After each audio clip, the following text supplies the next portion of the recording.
Hello, Columbus City School students. Welcome, welcome, welcome. My name is Mrs. Losi. I am a school counselor coming to you live for one of our Think CC Thursdays, aka career chats, aka career explorations, career pathways, whatever you'd like to call it. We are bringing different careers and different pathways to you so you can figure out what the heck you want to be able to do, because it's ever changing. And so we're so excited that you chose to be here today.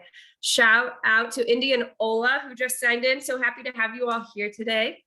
So we do have quite the lineup today, friends. So I just want to do some housekeeping. At the bottom of your screen, you're going to see Q&A. That means that if you have any live questions you'd like to ask, you could ask those, and the panelists will either answer them live or we'll wait to the end and answer all of them there. We are so excited to have you today. Please feel free to explore and ask all the questions you have. As a little kind of preview, we have Path Robotics, Roto, and Honda coming here today. So we are going to start off with Matt from Path Robotics, and I am going to turn it over to you. Thank you so much for being here. Thank you so much. Yeah, I really appreciate you all inviting me to be here. Good morning, young adults of Columbus. My name is Matthew Klein, and I'm the robotics team lead at Path Robotics. And we're a quickly growing tech startup right here in Columbus, Ohio. And I'm really honored that you welcome me to share my story today. And I do want to take a second to really thank John Hambrick for reaching out and setting this all up. So I think about robots all the time, like every day, all hours of the day. And the wild thing about it is that I actually get paid to do it, which kind of blows me away. So I've been thinking about robots for a while, forever really, since I was a kid. And some of my favorites over the years have been Optimus Prime from the Transformers, the robot from Lost in Space. You see Will Robinson there. We got Bender, one of my absolute favorites from Futurama. And y'all probably all know C-3PO, R2-D2 from Star Wars. And these robots are super cool. I love them all. Hey, Matt. Yeah. I'm so sorry to interrupt. Just really quickly. Sorry, students. We do have on your screen, we can see your notes box. So I just want to make sure everyone would be able to get to see all the cool robots behind it. Is it? You're totally fine. See it anymore? Nope, we're good. Is it gone? All right. Sorry. Thank you for that. Yeah. All right, so you saw I was reading from my notes. Sorry. Oh man, that's embarrassing. But anyway, here we go. All right, let's start over. So we got Optimus Prime, obviously, the robot from Lost in Space. Y'all may not have seen him before, but super cool, super classic. Got Bender from Futurama. If you don't know him, check him out. And obviously Star Wars, we got some classic robots there. So again, robots are awesome, but at the end of the day, there really aren't many job openings for giant transforming trucks with laser blasters. So what do robots actually do in reality? And how do they make a real impact on the world today? So at Path, our robots weld. And what is welding? Well, essentially welding is taking two pieces of metal and kind of melting them together along a seam. So you can see those parts on the screen are all made up of multiple components. But once they are welded, they become one part that is really strong. And while I never thought too much about welding before I got into this role, I've come to realize that welding is everywhere and it is super important. I would wager that you are less than 10 feet right now from something that has been welded. Welding is really everywhere. When you start to look around, you start to see it. It's really cool. And how does welding get done?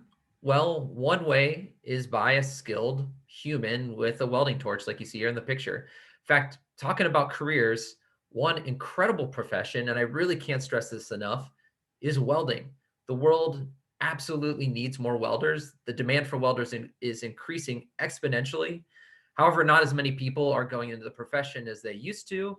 So there is a huge demand for welders right now that is not being filled. So if you're thinking about what to do, if this looks interesting to you, you like working with your hands, go into welding. You will always have a good paying job.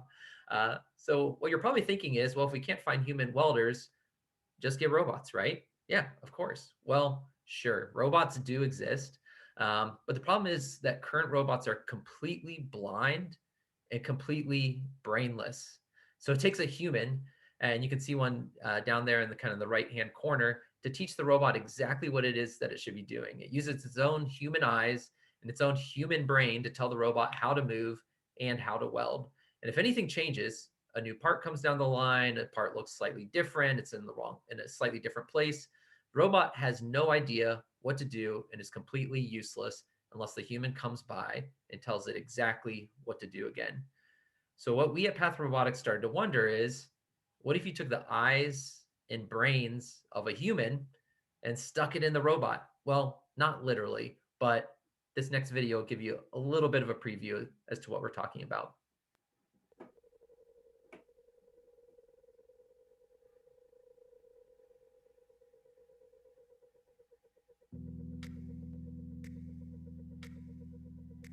Programming complex parts is one of the most difficult tasks in robotic welding. Our system is designed to handle complex fabrications and intricate parts for a variety of industries. The complex geometry of these parts make them extremely difficult to program manually. Not only are they difficult to program, but it creates scenarios where collision avoidance is a real issue. First, our system sees. It identifies the seams that need to be welded, and because the cell sees each part individually, there are no perfect parts required. Next, it understands. The system autonomously creates the optimal weld path. You no longer have to adjust work angle, travel angle, and other parameters to ensure a quality weld. The robot automatically puts itself in the best position to ensure optimal welds.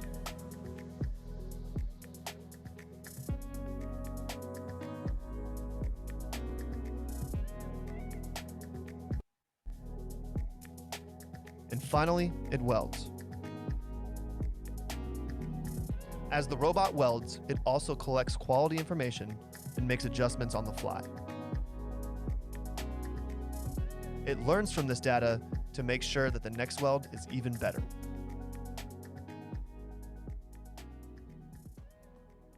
All right, and yeah, about 4 years later, this is what we've come up with. So as you heard Tim so beautifully narrating, the robot sees. So we've got multiple sensors. You see all those lights flashing, lasers shining. That was all to collect 2D and 3D data with super high accuracy, so we know, so we can see what we're looking at. And then the robot understands. So not only does it understand what it's looking at, it also understands how to perform these highly skilled actions like welding. And finally, the robot welds. So you saw all the sparks flying. I can't stress enough how challenging welding is. So it takes humans years to learn and decades to master. And what we're trying to create is a huge network of master welders that can show up on your doorstep with a click of a button. So think of this like a giant 3D printer, but instead of printing parts, you're sticking parts in and it's welding them. So easy as that. So how did I get here? So that's the path, and that's where we are today. That's our vision of the future. But how did I personally get here? And I want to just mention first that a lot of people work at Path Robotics. We just passed 200 employees last month, and we're growing like crazy. And part of what makes us so successful is our amazing team, which includes all sorts of people doing all sorts of things. So we got folks like Chris in sales, Ashley in accounting, Clinton operations. And that's just like to fill up a single page. There's people doing all sorts of things, and it's just really, really cool to see come together. But how did I get here? What's my story? So I have to admit something. When I graduated high school and went to college, I actually had no idea what engineering was. I watched some videos where they did some engineering stuff in my physics class, and I was like, that's cool. That must be physics. So I actually went to school and studied physics. And it wasn't until after I had my first degree and my first couple of jobs, I actually learned about what engineering actually was. When I found out, I absolutely fell in love with it, and here I am today, still in love with it. So my number one goal for the rest of this presentation is just to make sure that everyone listening to this presentation has at least heard the word engineering and knows at least a little bit about what that means. So robotics. Robotics is kind of a cross between a lot of different things, but some of the main components are mechanical engineering, electrical engineering, computer science, and mathematics and statistics. So I'll go into a little bit about what each one of those is. So robotics is mechanical engineering. Definitely. This is actually what I studied in graduate school. And mechanical engineering is all about, well, you guessed it, mechanical systems. So if you think about getting your hands dirty, designing and building mechanical structures that make the machines what they are. So whether it drives or flies, swims, jumps, crawls, whatever, that's what really mechanical engineering is all about. So if you like building stuff with your hands, playing with Legos, working on cars or bikes, if you're really interested in how planes, trains, and cars work, and you want to be part of designing the future of what that looks like, mechanical engineering is a great place to look into. And then robotics is electrical engineering. So electrical engineering, also, you guessed it, it's about electrical systems. So designing the hardware that makes electronics like computers, iPhones, all that cool stuff, how they work. So if you really like tearing apart electronics to see what's inside or specking out or building computers, love doing that when I was a kid, then electrical engineering is probably something you'd find really interesting. And then robotics is computer science. Yeah, computer science. Computer science is a lot of things, but a big part of computer science is writing computer code. That's what enables all of the amazing software and intelligence that we use every day on our iPhones, Android phones, computers, that kind of stuff. Builds the backbone of the web, and it also helps our robots be intelligent. So if you like playing around with computers, seeing what makes them tick, if you like being kind of a hacker and writing some basic code even, computer science is one of my favorite professions, and it's really fun. I love writing code personally. Finally, robotics is math and statistics. So these aren't technically engineering, but math and statistics is really the language of engineering. And having a strong foundation here is an absolute must for any of these fields. If you like math, and if you don't, please give it a try. It's great. I love it. Then you'll probably also really enjoy engineering, where you take math and apply it to real world problems every day. And really, robotics is all of the above. And the foundation for all of these things is really critical thinking and creative problem solving. That's what I really look for in my employees, is the ability to break down really, really hard problems, impossible problems even, and create solutions. And that is really useful in any occupation, not just robotics. And a lot of people who study robotics in school never actually work in robotics afterwards. But it really gives you that foundation to go into a lot of different fields and allows you to explore all these different aspects of engineering and help you decide kind of what you like. So I really encourage you to find a team, find a competition, find a project in robotics, because it really gives you that great overview of all sorts of aspects of engineering. So that's the majority of my talk. I got one little video because I love watching these robots move around so much. So I'm just going to finish with this video and I'll be done. So thank you so much. So here we go.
Great. Thank you so much. And if you want to find out more, please visit our website at path-robotics.com. Thanks so much, everyone. Thank you, thank you, thank you so much, Matt from Path Robotics. All right, the next wonderful presenter in our career pathway of advanced manufacturing is Mr. Jeff Pecchio from Roto. I will turn it on over. Thank you.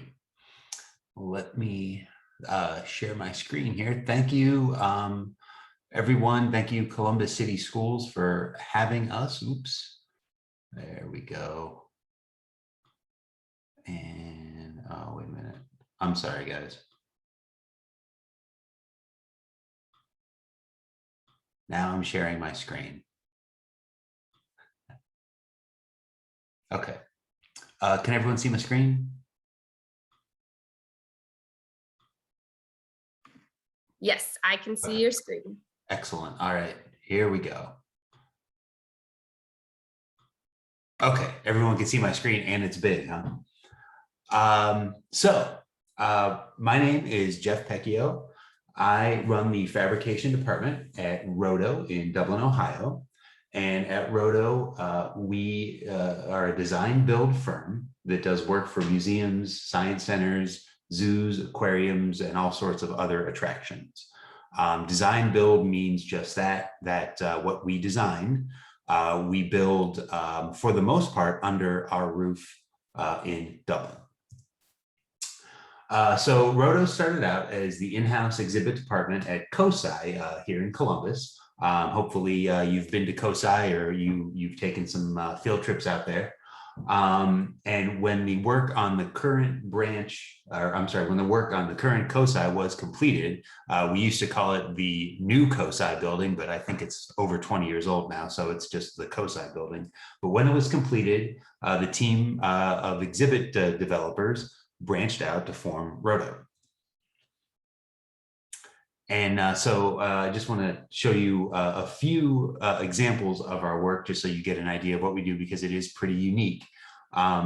This is a concept sketch, presentation drawing really for Port Discovery Children's Museum in Baltimore. So this is a drawing that our team will make to present to the client, for them to do fundraising, for them to show to local media, basically to get everyone excited about the work, and then also to give a little bit of a roadmap to what we are proposing to build for our client. And this is Port Discovery in real life. So, it takes a lot of hard work to get to this point. Looks pretty close to the original drawing, right? Looks, you see the ship in the middle and the mast and everything. But the client, wanted some other elements. They wanted the Loch Ness Monster in it, or maybe the slide and things like that. So we have to work and collaborate very closely with them, do lots of design and of course fabrication work to get all this done. Here are some production drawings for a climber and play area we built in New York. It also takes a lot of time to turn things like this into a reality. A project like this takes a year or more to get approval from clients, physical engineers to test things, design and build. But in reality, once it's done, it looks really cool. So this is a fireplace climber. You could climb on the inside of up to the fireplace. You could look out the portrait at the train table there in the foreground, so you can see like other kids playing on the train table. You could go down the slide and come out of the mouth of the tiki. And then there are a couple totem poles there that are also interactive and have some blowers in them, so you can put some scarves in them in the base and they shoot out the top. So pretty cool.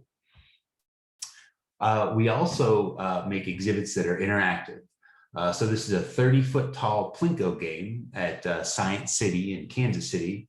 And it teaches visitors how your brain and nervous system work.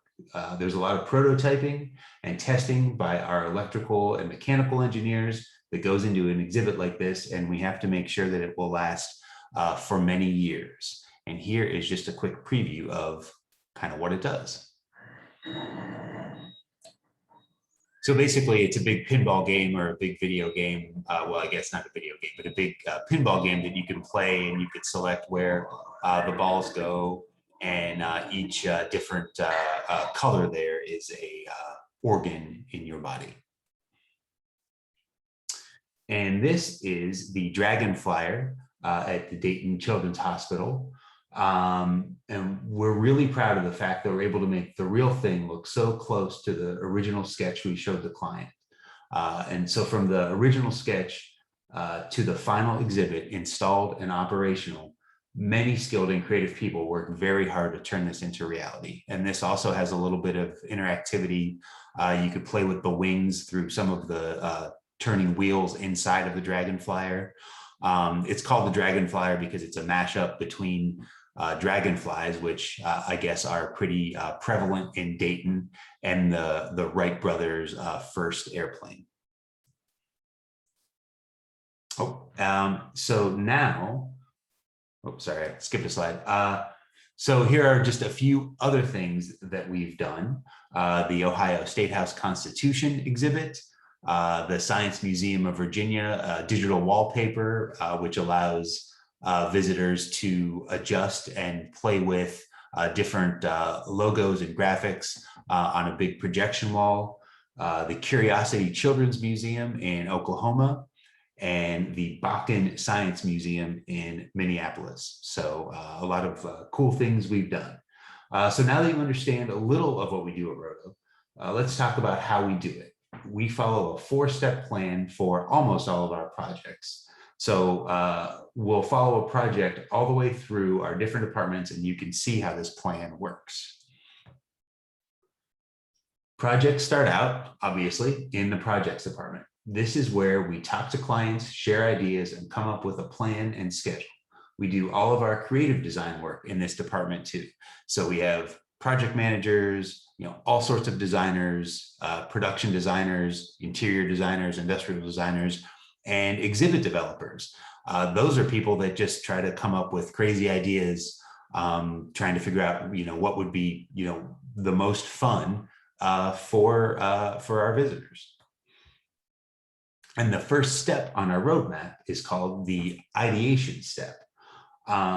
This means to come up with different ideas. For the particular project I'm going to talk about for the Lincoln Children's Zoo, they wanted us to make a gigantic outdoor climber for them. Their requirements were to develop an iconic element that's visually striking. They wanted it to be tall, on eye level with giraffes, real giraffes that would be kind of right next to this climber. They wanted it to have an open air feel, not be too closed in. They wanted a slide, a stainless steel slide, and they wanted multiple ways to climb, play, and interact on the structure. So we gave them some ideas, hand sketch here of a giraffe climber, just quickly done during a meeting just to get a quick concept out. They were kind of lukewarm on that. There weren't any great places to put a slide, so we had to kind of figure out what would work best with that slide. And then also we had some other concepts that were maybe a little more buildable, but we couldn't put a sliding board in a good spot. So the client just wanted something else. They just didn't necessarily like the look of a giraffe climber. So we had to go back to the drawing board. They said they wanted something different. So our next step was to think about an elephant climber. We communicated with our client some more. We listened to their vision, and we decided to change it to an elephant. This hit all their requirements and then some.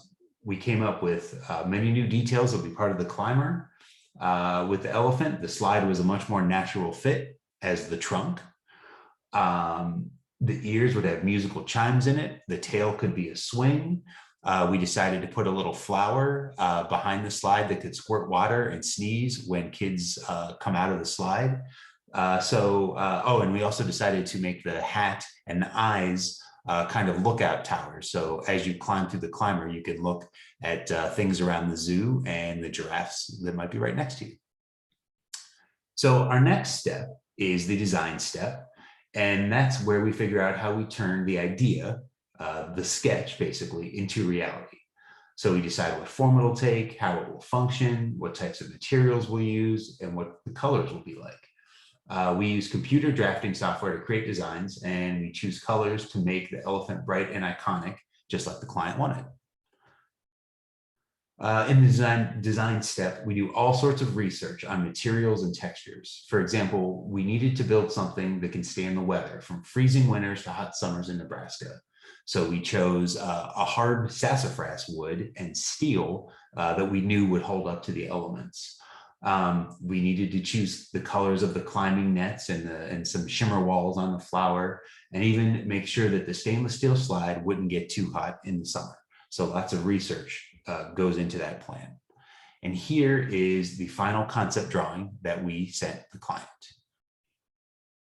So, you could see the colors that they liked, that we agreed on, the scale of the structure, where the slide is going to be, where the water squirting flower goes, the fact that climbers can see out the top and through the eyes. So it just gave them a really good idea of what they were going to get. So then after we've designed it, we move on to what we call the engineering or the electromechanical department, where they do lots of research and development. We have software engineers that work there, electronic engineers and mechanical engineers. So what they do is they need to, for this elephant in particular, they needed to figure out how to make the elephant's flower spray, to decide what kind of sensors would work best to recognize kids after they exit the slide, to figure out where to hide the speakers for the sneezing sound that the elephant would make, and even see if the wind chimes that we selected would be pleasant sounding, not too loud, but not too quiet. So all sorts of research and development, of course, go into that. And this is our third step, the engineering step.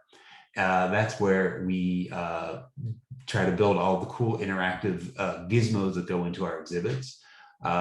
We develop software for immersive interactive experiences, and we do lots of prototyping. So here you can see a late stage prototype for a space museum we did, because we need to make sure that everything that we put out into the world will last a long time, sometimes 10 or 15 or 20 years or more, with minimal maintenance, and it'll work every time, because no one likes to go into a museum and see something out of order or have it take lots of maintenance. And then we move into the production shop. That is the area of my expertise. This is a picture of our 30,000 square foot shop. All the cool stuff that we design is built right here. And designing and building these exhibits is like a really complicated Lego set. We have to be really smart and really thorough on how we build things. They need to be beautiful, they need to be long lasting, they need to be functional, and of course they need to fit in the building. So we build things that we can take apart and put on trucks, get out to the site and put back together. So in the fabrication department, the production shop, we have production designers. Those are people that take the designs and turn them into parts that are buildable with our machines, which I'll show you in a minute. We have welders and electricians that work in the fabrication shop, lots of carpenters and highly skilled craftspeople, and painters, because we obviously have to paint all of these exhibits. So in the build step, we decide how everything goes together, how it comes apart to travel, how it'll be installed, and what kind of equipment and specialty help we might need on site to get things like, say, a 30-foot tall elephant installed. Here you see one of the production drawings of the elephant. This is exactly like the drawing that our team uses to build the real thing. And here are some of the tools that we use. Some of them are pretty advanced and modern. Some tools are pretty traditional. So the carpenters, welders, and painters use, table saws, chisels, hand saws. The painter obviously uses the paint booth and spray painter. The welder uses the welder. We use the CNC router a lot. That's one of our main pieces of equipment. We also do lots of 3D printing of small parts that need to be very precise. And we use our 5-axis router to tool some steel. And let me show you our CNC router in action. Basically, the CNC router is a robot that takes our computer generated models and cuts shapes out of flat sheets of material. You can see that on the right. The CNC cut all sorts of weird shapes very precisely. It can cut through all kinds of material, wood, plastic, even aluminum. So it just works off a program that the operator puts into it, and it can cut everything really precisely. No need to make lots of templates or jigs. So basically anything we build that isn't a rectangular box, we use the CNC router on. And here is the steel frame for the elephant climber in our shop. It's a good thing our ceiling is pretty tall. We have to make sure that it would come apart, not only to fit on a truck, but also to fit through the doors, the dock doors of our building.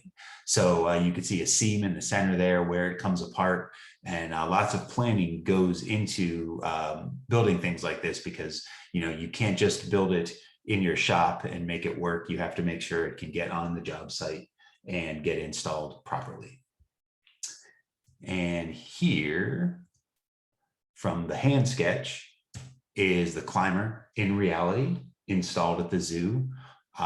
Really proud of this. It looks really cool. It's a really monumental thing for the client, for the zoo to kind of advertise and get a lot of visitors there during the summer. And here it is, sort of a better shot of it in the zoo, so you can see sort of where it's located. And our design team has to plan and take into account all aspects of the exhibit. So, for example, we had to consider what direction the climber would face, make sure the space was clear of trees and flat enough to accommodate the structure, and that there would be enough space for kids to safely run around the climber and play. And here is someone having fun at the top of the slide, getting ready to slide down there and get sneezed on by the elephant. And then here we have someone looking through the eye, maybe even looking at a giraffe right next door. So that's all for now. I hope you were able to learn a little bit about Roto and how we turn our ideas into reality. Thank you very much, and thanks for having me. Thank you so much, Jeff. That was wonderful, wonderful, wonderful. Thank you all so much for all the questions that are coming in. Reminder to those of you who are watching that you can do at the bottom of your screen the live Q&A, and we'll answer those at the end. We do have one more wonderful presenter coming to us live. We have Mr. Scott McLemore from Team Honda. So I'm going to turn that on over, and please feel free to ask those questions. Congrats to Buckeye on all the questions we already got. All right, Scott. Thank you, Brianna. And thank you to John Hambrick for inviting me to be part of this session as well. I want to share my screen with you all.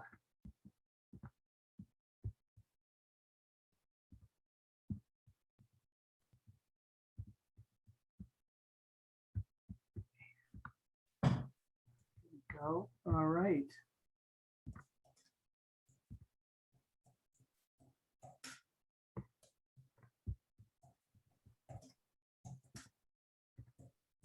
So thank you again. My name is Scott McLemore. I'm with Honda, and I really enjoyed the presentations both by Jeff and by Matt. So today what I want to talk about is how at Honda we're really wanting to build the workforce of the future, which is a large part of my role, and what I want to talk about and share with you all. So again, I am the manager of our workforce partnerships team at Honda. You can see pictures of me there, and yes, that is me as a child with a robot like Matt. I was super excited about robotics. Which really is what brought me to Honda. I just was excited about robotics. I got into engineering in college. I was the first in my family to go to school. and to college, and wanted to really learn more about robotics, which then brought me into manufacturing. So I got excited about manufacturing, and then I joined Honda 32 years ago and started in our Marysville auto plant in Marysville, Ohio. I spent 14 years in an engineering function. And then I spent 17 years in human resources, helping associates develop skills through training, and then also through recruiting opportunities. So going out to colleges and working with high schools to provide internship opportunities to learn more about Honda and manufacturing. Now I'm in our government industry relations team, where I work on developing workforce partnership strategies. So working with middle schools, high schools, career centers, and colleges and universities to develop that workforce of the future. My background is in computer integrated manufacturing technology. So really manufacturing technology and how it's used to build products. To give you a little bit of background about Honda, I want to give this, provide this short video to let you know a little bit more about us.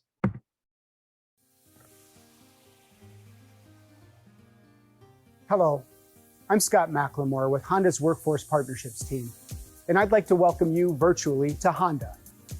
Whether it's strengthening our current workforce or developing the workforce of the future, Honda is committed to manufacturing in North America. Years ago, manufacturing was sometimes described as dirty, dark, and dangerous. That couldn't be further from the truth today.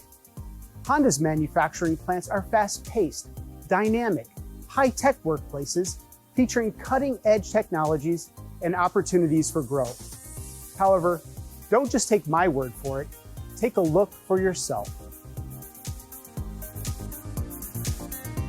Honda is a company that makes things. In fact, in 2019, Honda associates in North America made more than 5.1 million products. A great variety of products. Our founder, Soichiro Honda, believed that the purpose of technology is to help people and make their lives better. This includes not only the technologies in our products, but the technology required to build them. Honda began building products in the US over 40 years ago in Marysville, Ohio.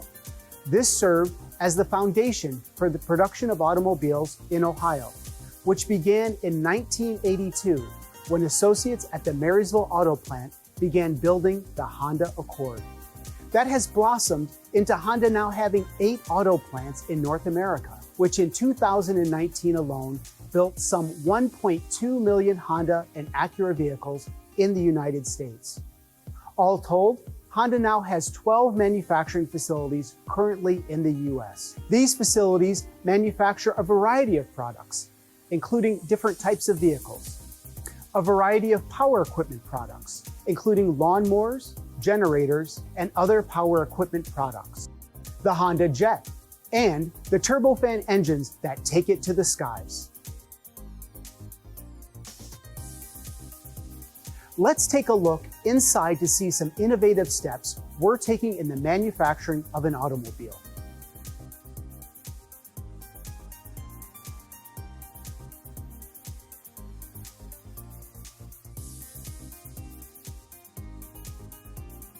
You see, it really is high-tech, and you can be a part of this challenging and rewarding work. There are many different career paths at Honda. The Honda team includes a wide range of people with diverse backgrounds. Our diverse workforce enables Honda to create advanced vehicle and production technologies that make people's lives better. We have 4-year degree career paths, 2-year degree career paths, and non-degree paths. There's something for everyone. We are always interested in motivated, team-oriented candidates to join our company and hope you'll come make history at Honda.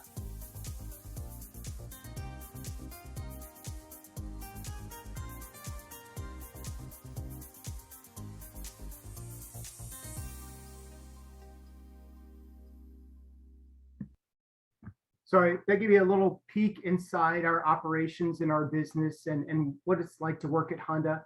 I want to also reiterate that there are all kinds of opportunities, different opportunities at Honda. You don't have to be an engineer to work at Honda in our manufacturing operations. You could be in product development, and I'm going to talk a little bit more about that. But those are the associates who take, like Jeff, a concept and then bring it to life and provide those instructions, if you will, those specifications to our manufacturing operations, who then begin building it to provide it to our customers. There's quality associates, and you can see an associate in the corner there checking quality on our cars. So we build it to the specifications, and then we want to make sure that we're exceeding our customers' expectations around quality and building the highest quality product we can. Human resources are those associates that support the other associates within the company in terms of training and development and supporting them in their careers and their everyday roles. Accounting is a group of associates that really work on our finances. So they're making sure that our budgets and we have enough money coming in and manage those accounts so that we can run our business properly. Purchasing, we have suppliers that provide us with parts and products to build our vehicle, as well as vendors that provide us with services that we use in our business as well. So all different types of roles in manufacturing. Now in the video and while I'm explaining this, you've heard me use the term associate. So at Honda, the employees at Honda are all called associates. We're all associates within Honda. Now, one of the concepts that I want to make sure that I get across is that manufacturing companies are always working on new products while they're manufacturing the current products, right? And so Honda is currently working on creating the automobiles that you can buy in the future while we're building the automobiles that you can buy today, all right? And so in doing that, Honda provides training to the associates within our manufacturing operations to learn how to build those new automobiles while they're building their current roles. So we'll provide them with some time to learn how to build what's coming in, what we're going to build in the future and what those steps look like while we're currently building the models that we're producing today. So some example that you might relate to is an iPhone. I don't think any of you have really, as middle school students, bought a car recently. So the iPhone 8, and you might relate to this better. The iPhone 8 used to have a button on the bottom of it, right? The iPhone 10 no longer has that button at the bottom. So Apple was building and creating the iPhone 10 while they were actually producing the iPhone 8. Every manufacturer is doing something like that. So to save time and money, Honda is now utilizing a virtual reality tool called Vizendo to train our associates on the steps that they need to do to build that new version of the Accord or build that new version of the Acura MDX, that new model. So I'm going to talk a little bit and I want to share with you a little bit about how that virtual reality tool works. So let me switch here. I'm going to stop sharing and start sharing again. So you're going to hear a little bit about this Vizendo tool that we use to train our associates. Now I want to show you a Vizendo video. This video was produced when we launched the 2022 MDX, which was the first time that we implemented this Vizendo interactive training software and training program for a full model change. You're seeing fuel tank install played out now. The software is a tool that really allows the associate and gives them flexibility in a virtual environment. So we're able to train virtually. We still train physically as well, but what this does is this allows us to focus and quickly train associates so we have more time to work on technical jobs. And then also this gives us the ability to have many more training sessions due to its flexibility. You can see the associate in the video is using a touchscreen monitor, which we have also provided to the team so they can train in a more enhanced environment. So let's talk. So that was a very quick, brief video about how Vizendo works. I just wanted to give you a glimpse into how that works and talk a little bit about that. Next.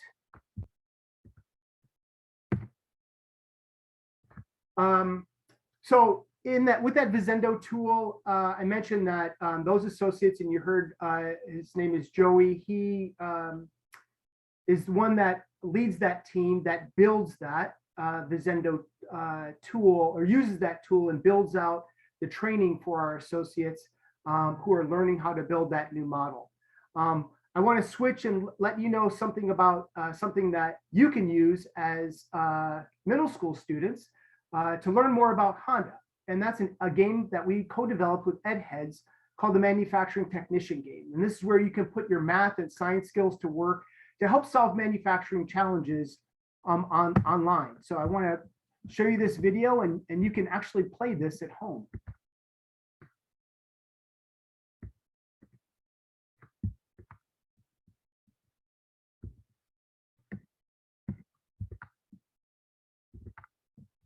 Well, maybe I won't show you. Oh, I had it working before. Well, I'm not able to show you the video. Sorry, I apologize. That's not working. But if you go to edheads.org, you'll learn more about that manufacturing technician game. I mean, you can play other games as well, but it allows you to play and be a manufacturing technician and solve some problems with an engineer and an associate in one of our simulated manufacturing plants. Last thing I want to say is that if you want to find out more about Honda, there are videos and resources at a website called hondafutureworkforce.com that you can check out. And I really appreciate the time. I will give another shout out to Indianola. My two daughters attended there. One graduated from Columbus Alternative High School and the other from Whetstone. So go Columbus City Schools. Thank you very much, Brianna. Yes, thank you so much, Scott. I will say also, boiler up. We are a Purdue household here. Just wanted to say that, but also a Buckeye. So thank you so much for sharing. So I would like to kind of turn it over to questions now, and I've tried to compile them. I know it's hard to see some of those in there, and I'm going to copy and paste those to our panelists. The first question I do want to ask is EdHeads free? Scott, are we able to utilize that, or do you have to have a subscription? Yeah, that's a very good question. The manufacturing technician game is free. So if you go to edheads.org to play, that game is free. There may be a subscription requirement for the other games that are on that site. But if you look up manufacturing technician game, you can play that for free. And there are materials for teachers to use with their classroom as well. Awesome. They can download. Yep. Awesome. Thank you. All right. So to those, our panelists that we have on here, I put the questions into our chat box that people have asked. You can feel free to answer. We could start with the first one. So it says, aside from engineering, what other college programs could I go into for advanced manufacturing? So I will. So at Roto, there are quite a few people that have art degrees. So I have an art degree. So I think, being able to work with your hands and think creatively is really important. Of course, engineering degrees. I'm trying to think of the not interior design. There's another design. I can't think of it. Yes, industrial design. Sorry. Yeah. A couple of our production designers, they have industrial design degrees. And quite a few of our fabricators, learned the trades either through, their families had companies, say carpentry companies, or they just learned the trades like welding or painting, through experience. Awesome. So what I'm hearing is, so let's say science is not necessarily our strongest area. If I'm passionate about art, I could still go into advanced manufacturing. Yeah, absolutely. I think being able to be, flexible and creative is really important, and I think something that Matt said earlier about math, you never think you're going to use math, but you will use math a lot no matter what you do. So get good at it. As a former math teacher, I appreciate you saying that. I know we may not always use the Pythagorean theorem, but it might come in. It might come in. Which kind of brings us to the next question that someone had asked.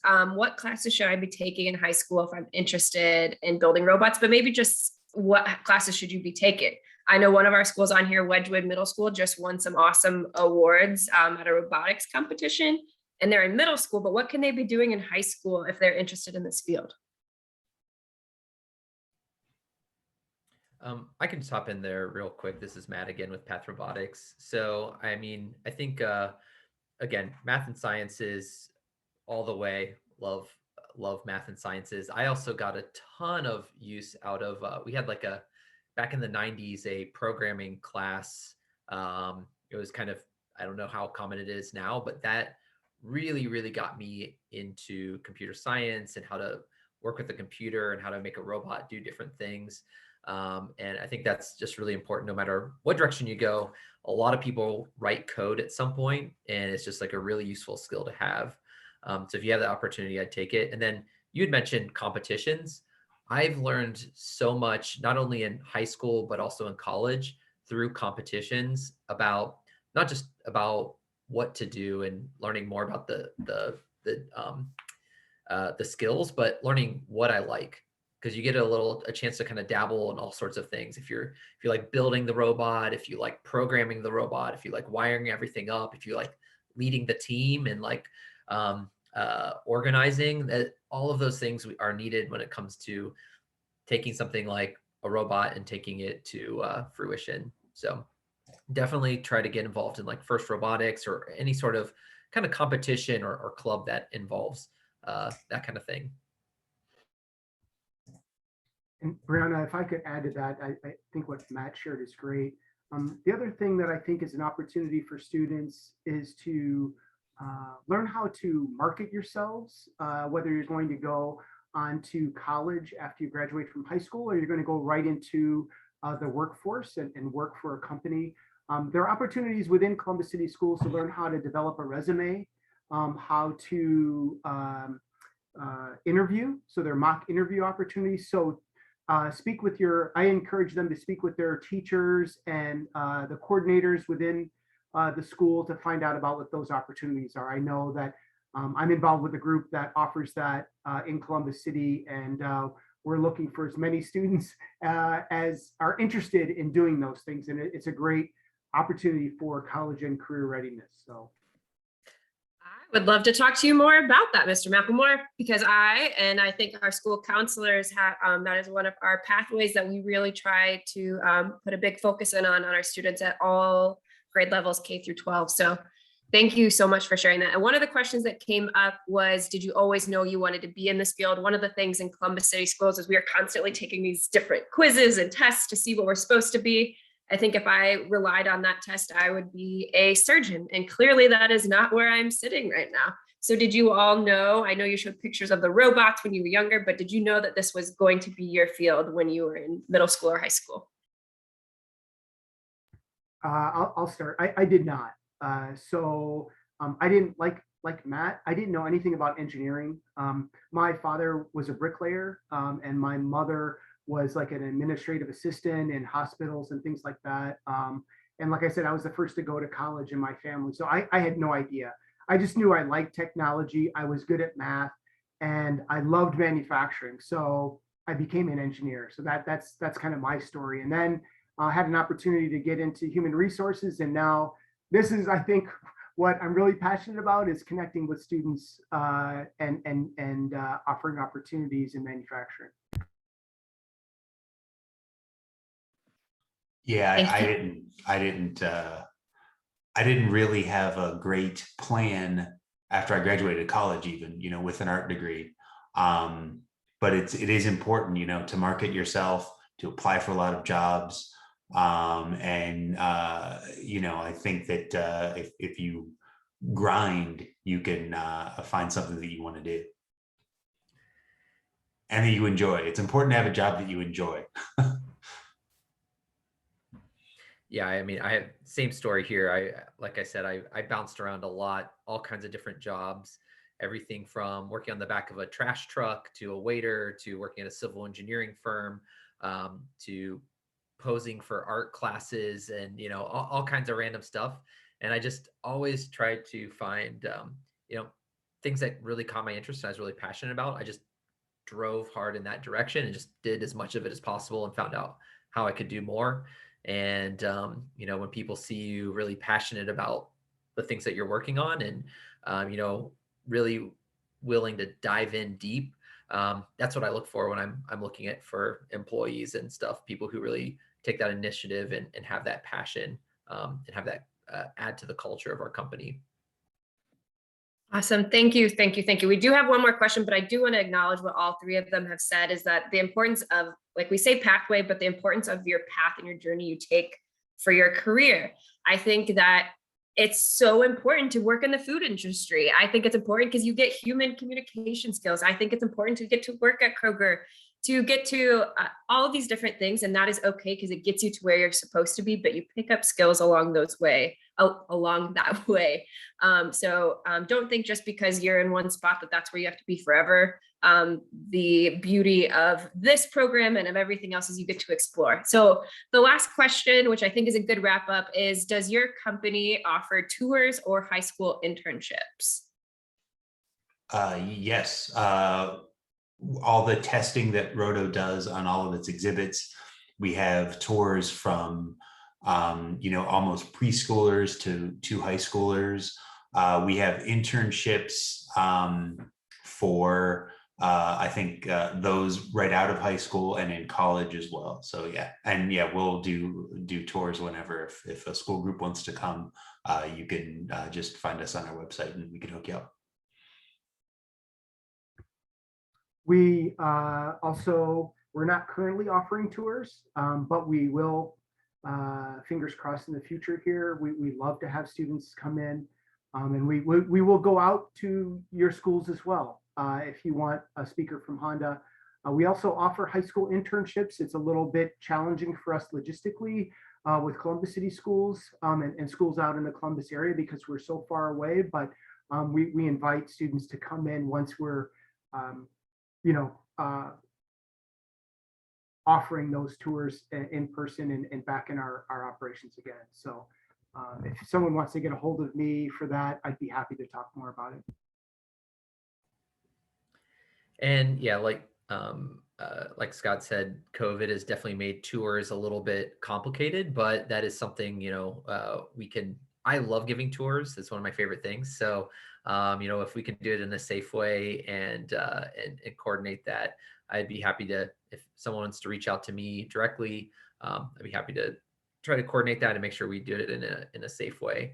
In terms of internships, so we're still a very small company, but most of our internships are kind of at the master's and PhD level or college level, still, especially in the engineering side of things. But we're starting to develop our internship program, and that's definitely going to be expanding, like really trying to bring in as many people as possible, especially at college and high school levels. So maybe not now in high school, but stay tuned, and I'm sure we'll have something up and coming. Awesome. Sorry.